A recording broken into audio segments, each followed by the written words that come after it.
Welcome back, YouTube. This is Acid Roots Wire. So in this particular episode, this would be part 18 of the Devil May Cry playthrough. So we're going to get towards some more of this particular game here.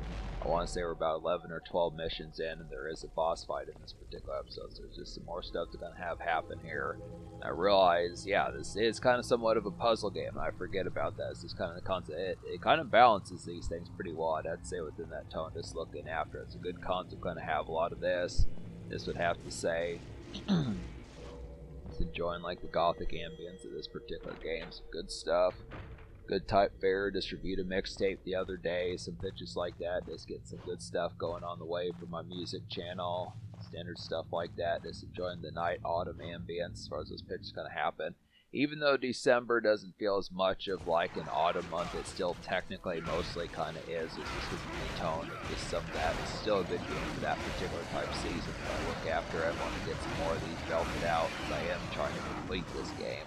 This kind of happens within the pitch behind it. And I realize, you know, like I said in some earlier episodes, I do realize that there's some bonus missions. I need to figure out how to go back to previous missions and what missions that those are particularly in to unlock some of those. Just kind of the concept. I mean, I get the feeling it's probably not going to be too difficult to knock out some of those, I would have to say, but it's just kind of within the tone that I kind of look after it. It just depends. I mean, originally I thought that there were unlockable characters in this game. I don't know if you can play as like I forget the chick's name, but there's like a chick character that you saw in the first episode. I don't know where she's been. I mean, we're 11, 12 missions in. I haven't seen hide nor hair of her yet. It's kind of happens to be a thing. It's just kind of within the tone about that. Just kind of look after it, but yeah, I mean, there's been boss fights, and that's the thing about this particular game is I don't know if it's just because I haven't been paying attention or if it's just because like I've been playing this across the past 2.5 years. I just realized that, you know, in terms of like the plot of this game, I'm not seeing much in terms of like the concept of what's going on. I mean, I realized that Dante was at like some haunted castle, and he like originally it said it in the first episode. I think that's just kind of the tone. It gave the overline of what to do, but I look after it's just been the pitch that it just has not. And it's not like I'm complaining about that concept, but you just realize that the way that it kind of goes along, the cutscenes for the most part are usually just the boss's destruction. So I just kind of look after it.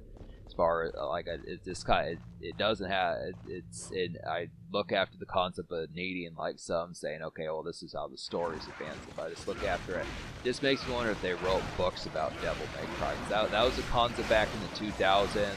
I don't know how many of y'all read books as often lately, but they would occasionally do like novel spin-offs that would be pretty detailed just within those concepts. Some of them are pretty good. Like there was a Halo one called Fall of Reach or something like that. I mean, it varies. I mean, I'm not as book bound really. I just look after the tone, but it is some extra info to kind of have just within the aspect behind it.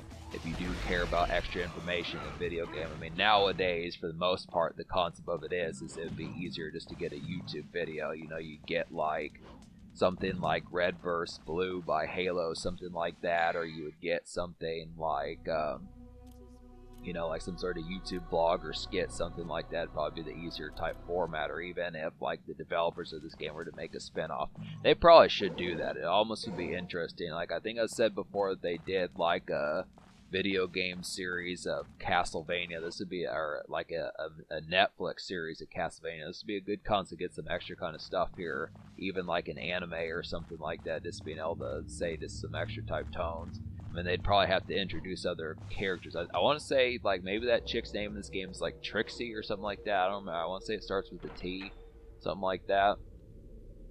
I just look after it.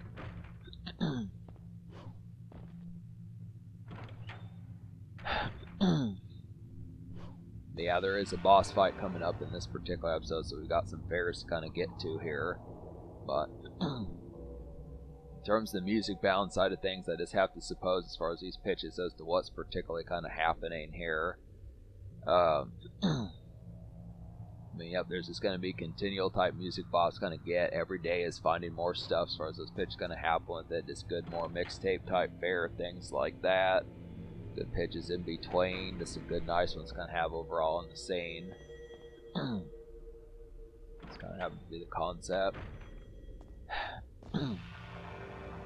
Yeah, it has been pretty just like, you just look after the concept, just the after effects of how things have kind of been.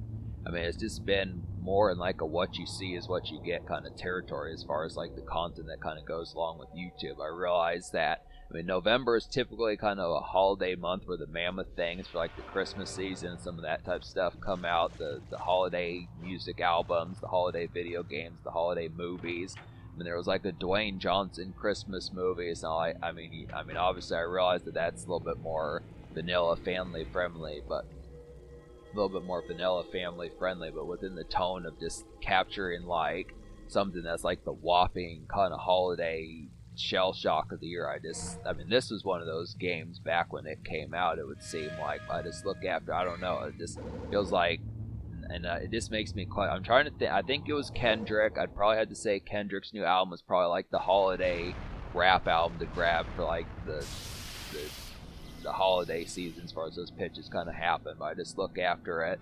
I mean, there is the Snoop Dogg album that's coming. I'm hoping that that's going to be wicked. I really look after that particular time. I'm really looking for something in that particular variety.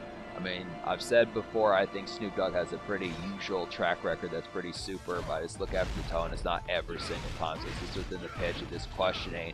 Because I know that Snoop Dogg's been kind of more bound to like the Olympics, and I don't know if he's kind of phasing out of like his usual kind of cheaping up and kind of more stoner type mentality. He was like that in the 2010s when he was hanging out with Wiz Khalifa. I just don't know if he's getting like a different kind of scenario about it. I just have to suppose. I mean, I realized that that album, the Mount Westmore that he did with E40, Too Short, and Ice Cube was kind of here and there. And that's just really not that commonly talked about. That came and went. That's not really even 2.5 years old. Probably like 25, 27 months old or something. And I don't see the frequency. I don't see people talking about it on YouTube or pitches like that. I mean, it was for the time, but we need to bring that back. I mean, I definitely think that's like a thing just to be able to do is to, there needs to be folks that kind of talk about things that are 15 minutes ago, things that came out in November 2023 or February 20, November 2023 or February 2024, and it's like the opening month of 2025, some of that type of stuff.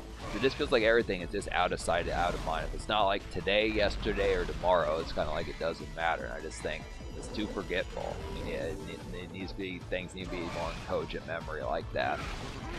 I mean, obviously you get things like Grand Theft Auto. People are going to always be talking about Grand Theft Auto 6 until that comes out, and if that game's like a massive hit, it'll probably be talked about until at least like 2035, something like that. I mean, you have to understand that Grand Theft Auto 5, that game came out in the early 2010s. So it's this kind of thing, people are still playing that game. It's kind of within the pitch. That's probably what's going to happen with Grand Theft Auto 6, but I just look after it, kind of like the standard fare behind it.